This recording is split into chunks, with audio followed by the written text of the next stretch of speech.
দেখি চাপ তো তোর সার ডাকের একটু দেখি আমি।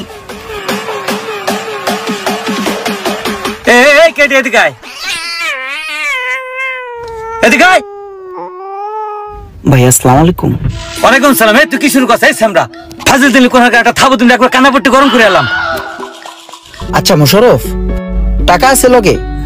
স্যার টাকা তো নিয়ে বের হই নাই, অল্প কিছু খুচরা টাকা নিয়ে বের হইছি চা খাওয়ার জন্য। আচ্ছা কত আছে দেখো তো। এই বেশি টাকা তো নাই, দেখি পকেটে কত টাকা আছে। স্যার সব মিলে 12 লক্ষ টাকার মতো হবে আর কি। না না, এই খুচরা টাকা হবে না। এই খুচরা টাকাটা সে কি করবে? তুমি তো মাসখানেক আগে আমি যখন বাংলাদেশে আসি, আমি কিছু হতদরিদ্র অসহায় মানুষকে দান করি, তার ভিতরে ইনিও একজন ছিল। এরপরেও আমার কাছে মনে হয়েছে না, এই হতদরিদ্র খেটে খাওয়া মানুষের জন্য আমার কিছু করা দরকার। মনের আসল প্রশান্তি মানুষকে দান করার মধ্যেই রয়েছে। স্যার একটা কথা ছিল। ইয়েস বলো। স্যার সকালবেলা আজকে চায়না থেকে মিস্টার ওয়াং কল দিয়েছিল, এই ফোনে আপনার সাথে কথা বলবে। আচ্ছা রাখো, আমি মিস্টার ওয়াং এর সাথে কথা বলে নিব। আচ্ছা মোশাররফ, আমি দেশে আসার পরে আমার কাছে মনে হইল এই দেশের ভিতরে যারা গরিব দুঃখী আছে, যারা খেটে খায়, তাদেরকে একটু সাহায্য সহযোগিতা করা দরকার। জি স্যার।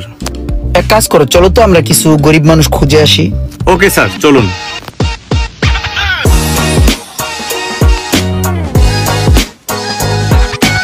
Follow me Mosharraf.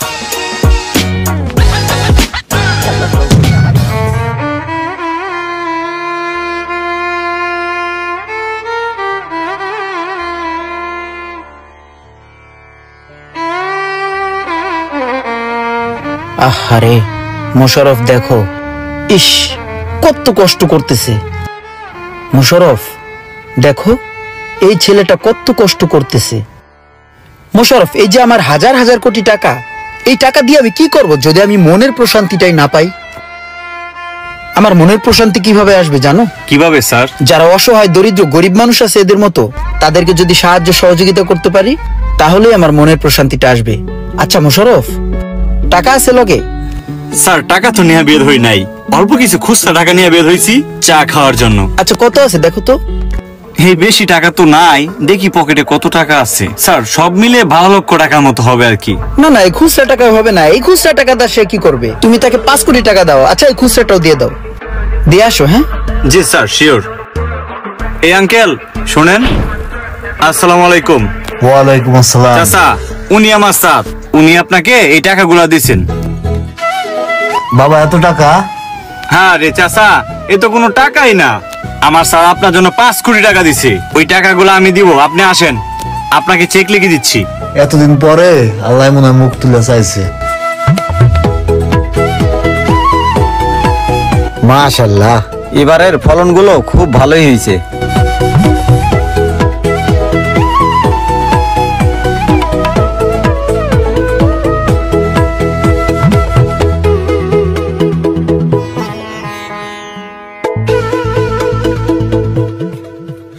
আসেন আসেন, এই যে খাঁটি আমার নিজের ক্ষেতের পালন শাক, 20 টাকা মুড়া। আসেন আসেন আসেন।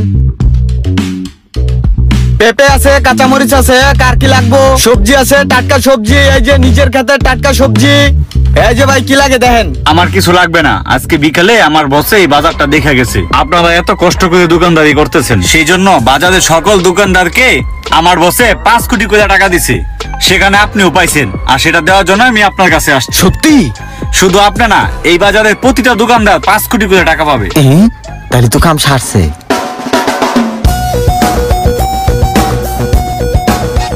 ওয়েটার,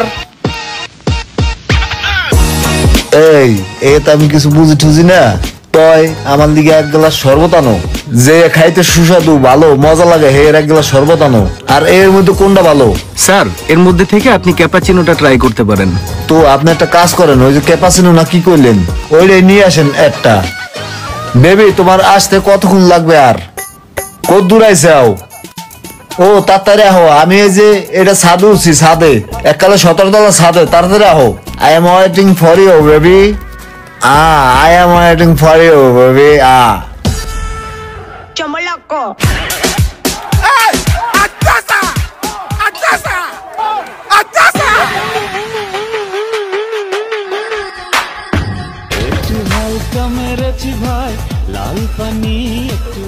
তোমার এই যে এই প্লটটার কথা বলছিলাম, ইঞ্জিনিয়ার সাহেব, তুমি এই ক্ষেতগুলো আছে না, তুমি এক কাজ করবা, এই যে এখানে যত ময়লা আবর্জনা আছে না, এগুলা সমস্ত কিছু উঠায় ডাস্টবিনে ফেলাই দিও। আর তুমি আমাকে একটা বাংলোর ডিজাইন দেখাইছিলে না, তো সেই বাংলোটা আমি এখানে একটা ডুপ্লেক্স করতে চাই।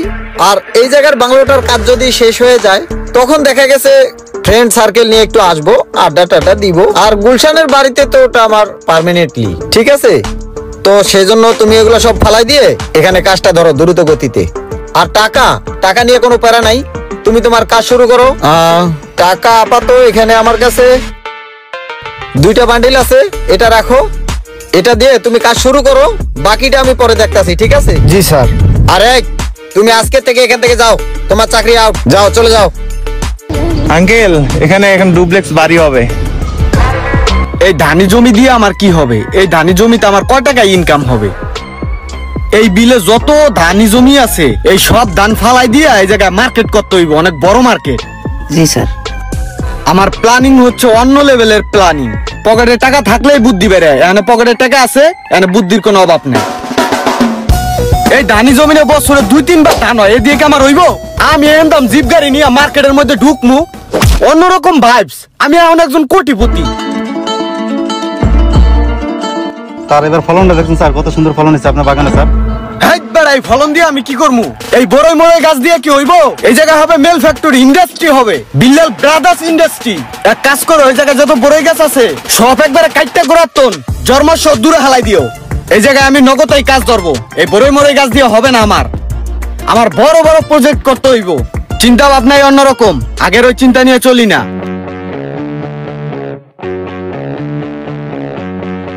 ওই জায়গায় আরেক করাই মাল ডালো, আমি আইলে কিন্তু পারামু। আর তুমি এমন কত হইতেছাও কে? কাজ করা লাগবে, টাইম মতো আমার কাজ ডেলিভারি দিত নাকি?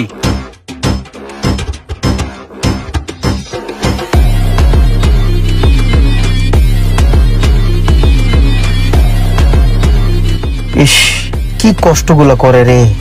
ওই মোশাররফ। জি স্যার। তুমি এক কাজ করো তো, এই যত কর্মী আছে যারা গরিব, সবাইকে তুমি 1 কোটি টাকা করে দিয়ে দাও, ঠিক আছে? আর এই লোকটাও তো গরিব, করে একে 5 কোটি টাকা দিয়ে দাও, ওকে? Okay sir. উফ, কি একটা অবস্থা। ভাই আসসালামু আলাইকুম। ওয়ালাইকুম সালাম। ভাই আমার স্যার একজন শিল্পপতি, সে মানবতার কান্ডারি, অসহায় মানুষের বন্ধু। সে সবসময় গরিব মানুষের পাশে থাকতে পছন্দ করে। আপনার এই সাইডে যারা গরিব মানুষ আছেন সবার জন্য সে 1 কোটি টাকা করে বাজেট রাখছেন, আর আপনার জন্য রাখছে 5 কোটি টাকা। আর এই টাকাটা আপনি রাখেন। আমি যে গরিব আপনাকে কে বলছে? স্যার ডোন্ট মাইন্ড, আমাকে কেউ বলে নাই, কিন্তু আপনার চেহারাই কয় যে আপনি একজন গরিব। শোনো, আমি গরিব না, আল্লাহ আমার হাত পা সব দিছে।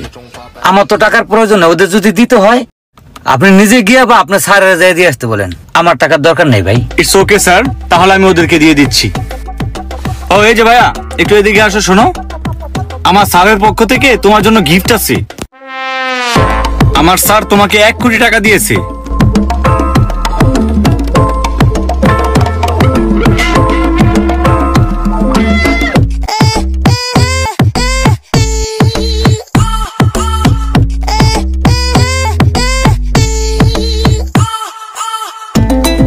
সোহাগ ভাই, আপনি আবার বাংলাদেশের ভিতরে রেস্টুরেন্টের ব্যবসা স্টার্ট করলেন, বাহিনী তো ভালো ছিল।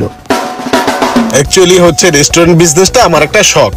বিভিন্ন স্পটে, বিভিন্ন দেশে, বিভিন্ন জায়গায় আমার রেস্টুরেন্ট থাকবে, ভালো লাগে। মানুষ এসে মজার মজার খাবার খাবে, এটাই আমার ভালো লাগে। না না, চায়নার গুয়াংজুতে যে রেস্টুরেন্ট আপনার আছে ওটা আমি গিয়েছিলাম। ওই রেস্টুরেন্টের ডেকোরেশন থেকে শুরু করে খাবার দাবার সার্ভ করা, এভরিথিং ভালো। হ্যাঁ, ওটাও ঠিক আছে। তারপর সেনজেন একটা ওপেন করতেছি তো সামনের মাসে। ও আচ্ছা, সেনজিনে আমার দ্বিতীয় ফ্যাক্টরির কাজ কিছুদিনের মধ্যে শেষ হবে। ওই মামা, ওইদিকে বয়। তারপর বল, তোর কি অবস্থা? এই তো মোটামুটি চলতেছে। আমার তো নতুন প্রজেক্টের কাজ শুরু করে দিছি। আমার যে আগে ধানি জমি ছিল ওগুলার উপরে ফ্যাক্টরির কাজ চলতেছে। আমি বড় একটা রেস্টুরেন্ট দিব, তো এই কারণে ঘুরে ঘুরে রেস্টুরেন্টের ডিজাইন গুলা দেখতেছি। ও শিট, বিড়ি তো আনতে মনে নাই। কথাবার্তার মাঝখানে 2-1টা বিড়ি না টান দিলে কি ভাব হয়? সিগারেট তো দরকার। পিচ্চি পোলাপান কই ভাই? রাগ উত্তেজিত হইস না। ওই পিচ্চি, ওই বাবু, কাম হিয়ার, এদিকে এসো। নিচে থেকে এক প্যাকেট সিগারেট নিয়ে আসো তো, আর ভাঙতিটা তোমার কাছে রেখে দিও। এদিকে আসো। What is this man? কে এটা? চিনি না তো, আননোন পারসন।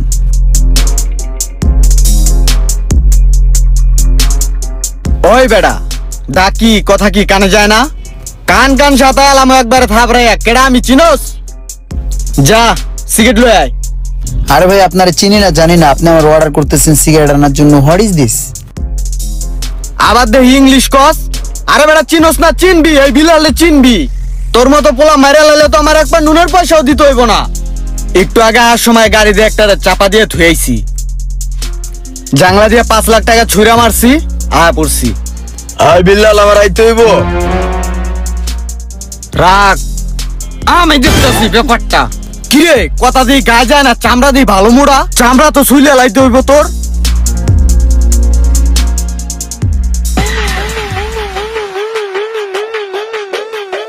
ভাই আমার সাইডে সবাই কোটিপতি হয়ে গেছে, কেউ কাজ করতে চায় না। আপনার একটা কাজ করেন, একটা সপ্তাহ আপনার একটু আইসে আমার কাজগুলো উঠিয়ে দিয়ে যান। আমি পুরো প্যারায় আছি ভাই। আচ্ছা ঠিক আছে ভাই, আপনার কাজ করতে হবে না, আসতে হবে না। ভাই আসসালামু আলাইকুম। ওয়ালাইকুম আসসালাম। আপনার জন্য আমার স্যার কিছু টাকা নিয়ে আসছে, দান। তুই গরিব মানুষের কোটি কোটি টাকা দিয়ে কোটিপতি বানাই দিছিস। এখন আমার সাইডে কাজ করার একজন মানুষ আমি পাইতেছি না, সবাই ঠিক আছে গা। যারে আমি ফোন দিই এখন আমার সার কইতে হয় তাদেরকে, যেহেতু তুই একেমরা বাদ আছে, এখন তোর দলবল নিয়ে আমার কাজ উঠে দিয়ে যাবি। টাকা পয়সা তো আমি ছিটাই নাই, এই কোটি কোটি টাকা সব সালে ছিটাইছি। আমি শুধু আমার হস্ত ব্যবহার করে মানুষের কাছে পৌঁছাই দিছি। যদি কাজ কাম করতে হয় সব সাল কইরা দিব। স্যার কাজটি আপনি কইরা দেন, আমি চলে যাই স্যার। দোস্ত আমরা পল্টি লইছ না, খারা কি কই হুনি। শোনো ভাই, তোমাকে একটা কথা বলি। তুমি মনে করো তোমার মাথায় 50 কেজি একটা বস্তা নিতে পারবা, সেই জায়গায় যদি তোমার মাথা আমি 50 টনের একটা বোঝা দেই, তুমি কি নিতে পারবা? তুমি যে হত দরিদ্র খেটে খাওয়া মানুষ, যাদের আয় সর্বোচ্চ 300 টাকা প্রতিদিন, তাদের যে কোটি কোটি টাকা দিয়া কোটিপতি বানাই দিছো, একবার কি খবর নিছো ওদের কি অবস্থা এখন? জানো, প্রতিটা মানুষের ভিতর 2টা মন থাকে। একটা মন ভদ্র, যা জীবনের সাথে চলে, আরেকটা মন হচ্ছে খারাপ। ওই খারাপ মনটাও জীবনের সংগ্রামে জীবনের সাথেই চলে। কিন্তু তুমি কি করছো? ওদের কোটি কোটি টাকা দিয়ে খারাপ মনটারও জাগাই দিছো। এই খারাপ মনটা জাগ্রত হওয়ার পিছনের কারণেই তুমি। কথায় আছে না, কুয়ার ব্যাঙ যদি একবার নদীতে যাইতে পারে তাহলে পুরো পৃথিবীটা মনে করে ওর। ঠিক ওই রকম তুমি যে লোকগুলোর টাকাটা কোটিপতি বানাই দিছো, তাদের সেম অবস্থা। যাই দেখো তারা কি করতেছে। অন্যায়, অত্যাচার, অবিচার এমন কোন কার্য নাই ওরা না করতে। যাই দেখো একবার তুলকালাম গড়াই দিতেছে। মানুষকে সাহায্য করার প্রয়োজন আছে, কিন্তু যতটুকু দরকার ততটুকু, তার চেয়ে বেশি না। না, এই লোকটার কথা তিতা হলো সত্য। আমি এ পর্যন্ত যত অসহায় দরিদ্র মানুষকে কোটি কোটি টাকা দান করছি, তারা কেউ এখন ভালো নেই, সবাই পথভ্রষ্ট হয়ে গেছে। আমি প্রথমে সহযোগিতা করলাম এক রিক্সাওয়ালারে, হে রিক্সাওয়ালা আমারে বাসদা ফিরাইলো। এরপর কোটি কোটি টাকা দিয়ে সহযোগিতা করলাম এক খেটে খাওয়া মানুষকে, সেই লোক এমন গেছে নষ্ট হইয়া। সেই লোক এখন 5 স্টার হোটেলে যায় ক্যাপাচিনো সহ রঙিন পানীয় পান করে। এরপর আমি সহযোগিতা করলাম কিছু কৃষককে। কৃষকরা এখন কৃষিকাজ বাদ দিয়ে সেই কৃষি জমির উপরে অট্টালিকা বানানোর চিন্তা ভাবনায় আছে। যারাই সহযোগিতা করি সেই পথভ্রষ্ট হয়ে যায়। আসলে আমি এই পর্যন্ত এসে বুঝতে পারলাম, সহযোগিতা আসলে টাকা দিয়ে হয় না,